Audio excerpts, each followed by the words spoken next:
You think it'll never happen to you. Squadron Leader Rijul Sharma. Jamnagar, Gujarat, the 1st of June 2016. Squadron LDR Rijul Sharma, 30 years old, woke up early like he always did. It was a warm Wednesday at the Jamnagar Air Force Base in Gujarat's Gulf of Kutch. A light breeze from the northwest whipped around the dusty skin of the station. If there was one thing Squadron LDR Sharma knew as he squinted out of the window of his quarters, dressed in his shorts and t-shirt, it was that there couldn't have been a better day for a flight. The young pilot stepped into a patch of sun in front of his residence, stretching and twisting the sleep out of his bones. Like hundreds of other military aviators across the country that morning, he would be going through the paces of an exercise that keeps the Indian Air Force nimble, alert and ready for active operations. But this was peacetime. The last time an Indian combat jet had been used in hostility was during the Kargil conflict 17 years earlier. Squadron LDR Sharma had been 13 then, a boy who had just discovered his athletic gifts. He remembered the stories his father, a former Air Force pilot himself, told him about Indian fighter jets cruising into hostile territory to blast away Pakistani intruders in Kargil. News channels, then in their infancy, beamed out grainy photographs and videos to a mesmerized Indian public. His father, who had flown DC-3 Dakota transport aircraft and Canberra light bombers in the restive northeast sectors decades before, was a living inspiration to the teenage Rijul. The Kargil War merely sealed his fascination for flying. Squadron LDR Sharma had got married only a few months before.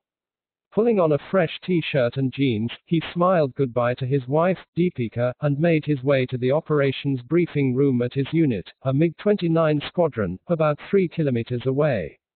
The squadron was constituted a year after the 1962 Indo-China War and codenamed 1st Supersonics, because it was the first to operate supersonic MiG-21 jets. It has, since the 1990s, operated another type of aircraft from the same legendary Russian Mikoyan Gurevich stable, the MiG-29 Fulcrum. It was the jet that Squadron LDR Sharma flew.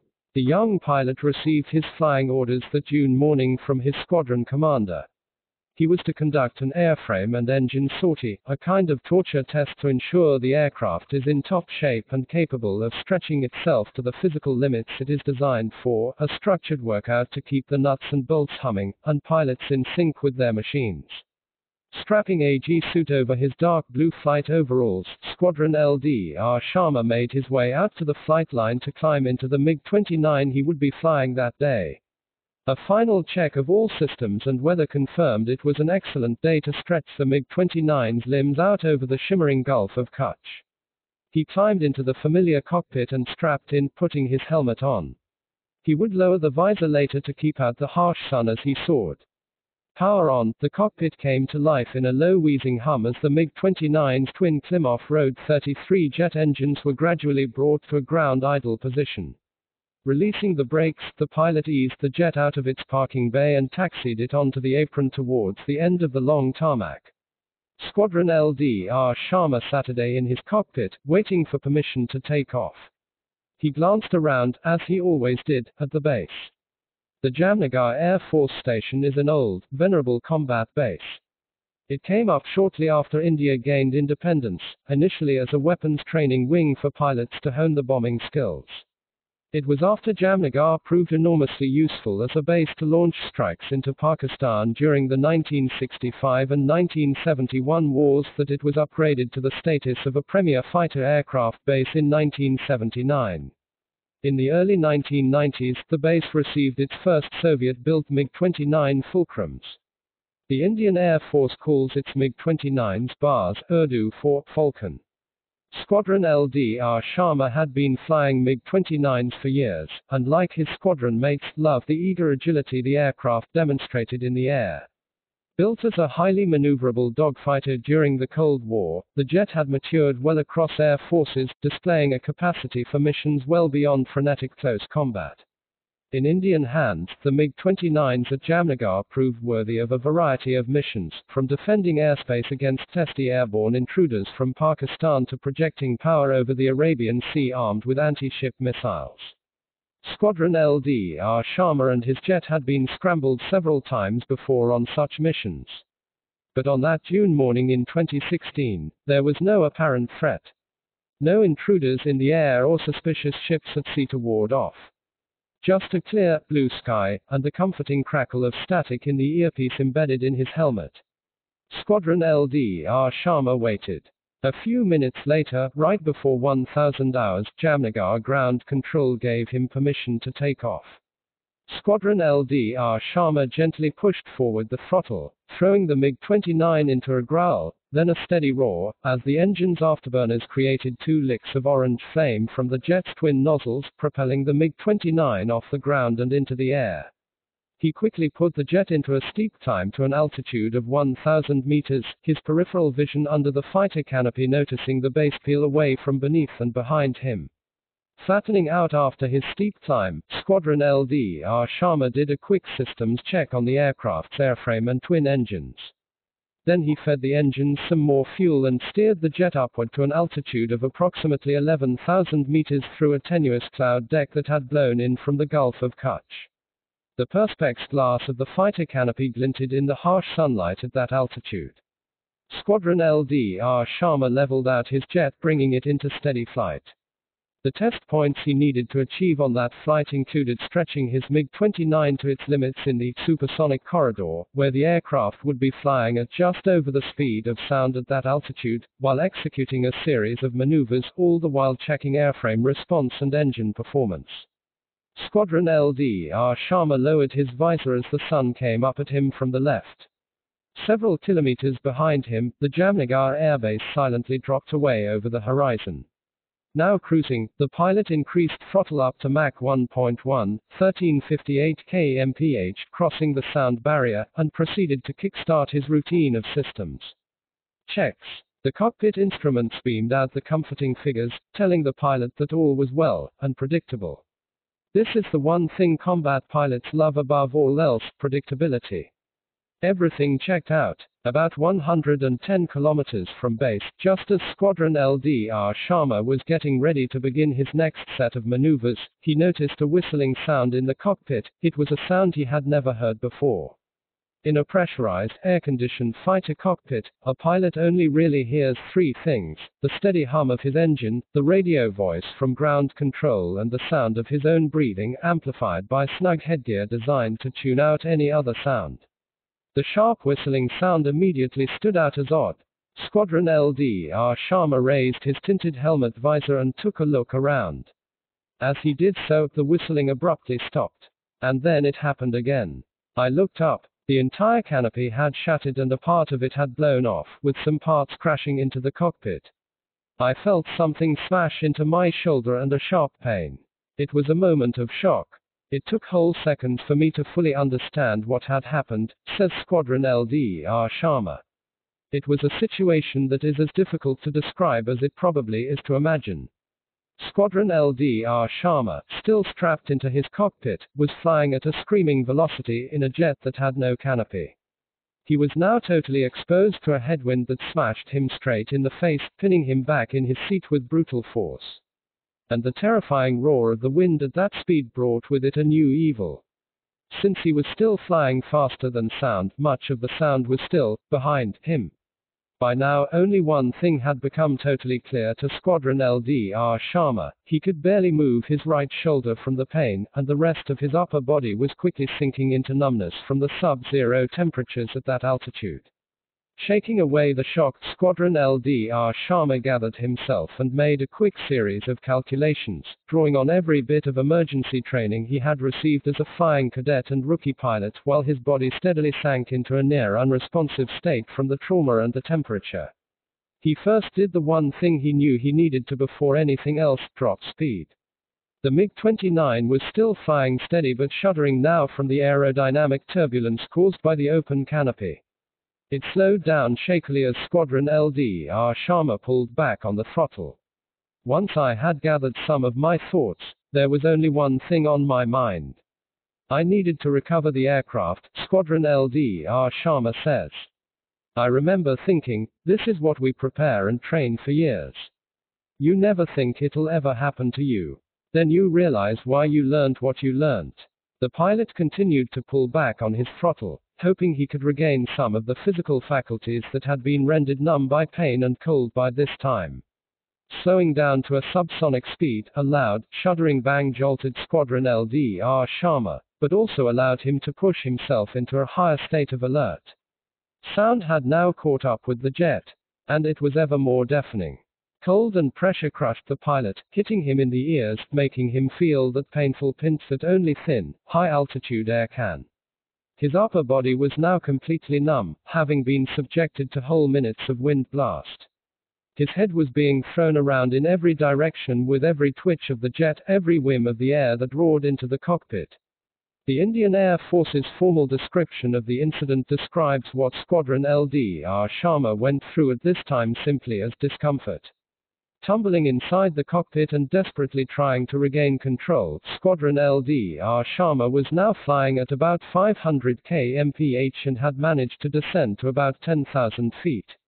He was still flying way too fast for comfort, and there was literally nothing he could do about the cold, steady, insistent, like an icy sledgehammer against his face, neck and ribs. Then, for the first time since the canopy blew off his jet, Squadron LDR Sharma tried to make contact with ground control. There was no way he could have tried earlier. There was simply too much of a wind roar to hear anything else.